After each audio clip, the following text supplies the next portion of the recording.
Amazing grace, how sweet the sound that saved a wretch like me. Hi, and welcome to Straight Talk About God video. I'm Jack. Now, the 50p series is a series of essays from my book, 50 Pieces of Faith. And this one, as you see, was called, Was Jesus Saved by Faith? See, in the book of Revelation, in the English translations anyway, Jesus talks about his faith. His faith. Revelation 2:13 is talking about the then existent church at Pergamos and telling them that Jesus knows that they're holding to his name and, quote, hast not denied my faith. My faith. Well, from what I've heard, Jesus certainly didn't need any faith. I'm told over and over in the Bible that we're justified by faith. That's Romans 3:28. Sanctified by faith. Acts 26:18. Saved by faith. Luke 18:42. The just shall live by faith. Romans 1:17. And thy faith has made thee whole. Mark 10:30 and 10:52. Well, Jesus didn't need to be made whole, or have his sins forgiven or justified. He didn't need to be sanctified or given mercy. I mean, he was faith in that respect. See, what we normally think of as faith just can't apply to Jesus. I mean, according to his own words, Jesus knew God, before the earth was formed. Well, that surely means that he believed in God, doesn't it? Oh, but I thought that faith was the same thing as believing. Yeah. So apparently does a major portion of Christianity. See, but faith and belief are not the same, as we'll find out. Well, if that's true, then maybe Jesus' faith wasn't the same as ours. In Galatians 2:16 and 20, Paul talks about the faith of Jesus, the faith of Christ, and the faith of the Son of God. Well, what was his faith? Was he a Methodist? Parenthetically, we must remember that what the original Greek says about faith. Okay? The word in Greek is pistis. P-I-S-T is the root, and I-S is a suffix, which adds a detail to the root. Okay? Well, pistis is a verb that's taken directly from a primary verb, peitho, P-E-I-T-H-O, which means to convince. That's an action. To agree, even if you only nod your head, that's an action, right? To obey, to trust, to yield. And a verb, as we all know, is an action. Therefore, pistis is a yielding action, an agreeing action, an obedient action, a trusting action. Okay? See, maybe our kind of faith is off the mark. I don't think it was Jesus' faith that was off. The only thing that makes sense is that our faith must be the same as Christ's. There can only be one, all capitals, faith, can't there? God doesn't deal in double standards. See, once God lays something down, it only works that way. And if Jesus had a certain kind of faith, then our faith will be found to be the same, if we have faith at all. Well, if faith is a verb, then let's look at how Jesus acted. Right? Was Jesus saved by faith? Most certainly, yes. Saved from what? Usually we say saved to. Oh, it's saved to heaven. What was Jesus saved from? everlasting torment in the lake of fire? Not that I can see. He prayed at the Last Supper that before his trial that he'd done what God told him to do. He said, I finished the work. He finished the work. Well, now that says to me that if he wanted to, he could have just gone home right then. If he'd chosen to. He wasn't saved from hell, you know. He was saved from being dead.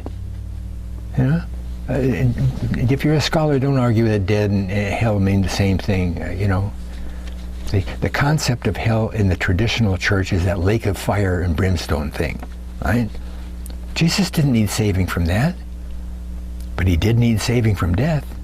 The very next day, he'd be crucified to death, you know, and he needed to be saved from staying dead. He couldn't do it by himself, as some people say. In other words, he needed help, right? Being saved, receiving salvation, it means it comes from outside of self. Outside.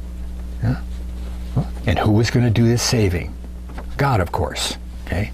God had promised Jesus that if he offered himself up to crucifixion, that after 3 full days and nights, 72 hours, God would raise him from the dead. So Jesus acted, went to his death, acting on God's word that it was true. He acted in trust, he acted in obedience, he yielded. And there's a host of verses that say God raised him, not himself. So when we're saved from the same thing as Jesus, death, or better, staying dead. How? The same way that Jesus was saved from staying dead, right? God put his spirit back into Jesus' body. He put so much back in there that the dead body came back to life. And God has also promised us that when we fade, he'll put his spirit in our body too. By acting in trust of what God says, he'll back it up, right? Faithing, acting in faith. So we must verb on God's word just like Jesus. We call it faithing, acting. The Bible is full of God's word, promises that we can act on, right? Proverbs 3:6 promises guidance. Deuteronomy 33:25 promises strength. Exodus 15:26 promises healing, right? See, if you've got a need, God has already laid down a promise that'll help you take care of that need, right?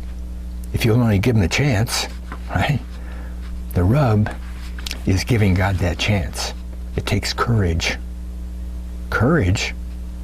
See, remember that faith is a trusting action. Okay? Giving up control. Trusting is giving up control. Giving up control of some part of the process. Because faithing always takes in the unknown. There's always an unknown part that we can't be sure will happen or not. See? Leaning on him. Trusting.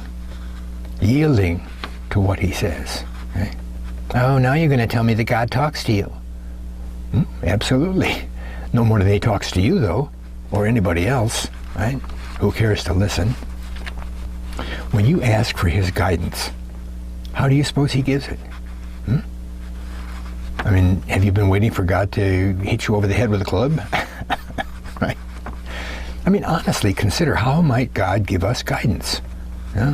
Using the things in his own creation. We're not talking about miracles here, okay?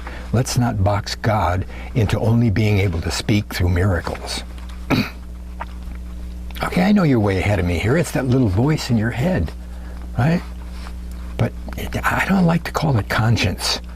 See, because conscience has come to mean guilt. Oh, guilt. Your conscience will get you. God is not a God of guilt. He's a God of grace. And he's not a God of punishment. He's a God of peace. Look, if you take a closer look at what we call conscience and the thought processes involved, you're going to find that guilt comes from ourselves. Ourselves. See? It's not the conscience, right? All the conscience does is hold up a mirror of absolute truth. And that's for us to judge our behavior by. You know? And it's when we see how pitifully short we come of the truth that we start laying all that guilt on ourselves. We're responsible for our guilt, not God, not the conscience. Okay, back to the hard part of faith. When we're trying to do something God's way and asking His help, He gives us guidance through that little voice. Okay? But His advice is always hard to take, right? Because it usually goes against the grain. That's where the courage comes in, too. Okay? I mean, either it looks impossible, or what we're told to do won't sit very well with our family and friends. That's where the courage comes in. It takes a lot of guts to go against the grain of established norms of society, right? I mean, and when society can't see and can't hear the reason for our actions, or doesn't give the basis of our action any credence, oh, that's why you believe? They often do more than laugh. Yeah? Sometimes they throw rocks. Right? You go against the grain, and I guarantee you're going to get hurt, mentally or physically. But He said, Deuteronomy 33:25, quote, "As thy day, so shall thy strength be." That means whatever obstacles we may encounter on our way, God will supply the strength that we need to overcome them. See? When you get up in the morning, God knows what kind of a challenge you're going to meet at 2:30 in the afternoon, and He gives you enough strength to overcome that. That's what that promise says. As thy day, whatever is going to happen in the day. Okay? Some people like to be humorous and say, well, if you get up really feeling bad and down and not feeling able to do anything, it's going to be an easy day. But watch out when you get up feeling like a tiger. Well, I don't know about you, but I want to be saved from staying dead.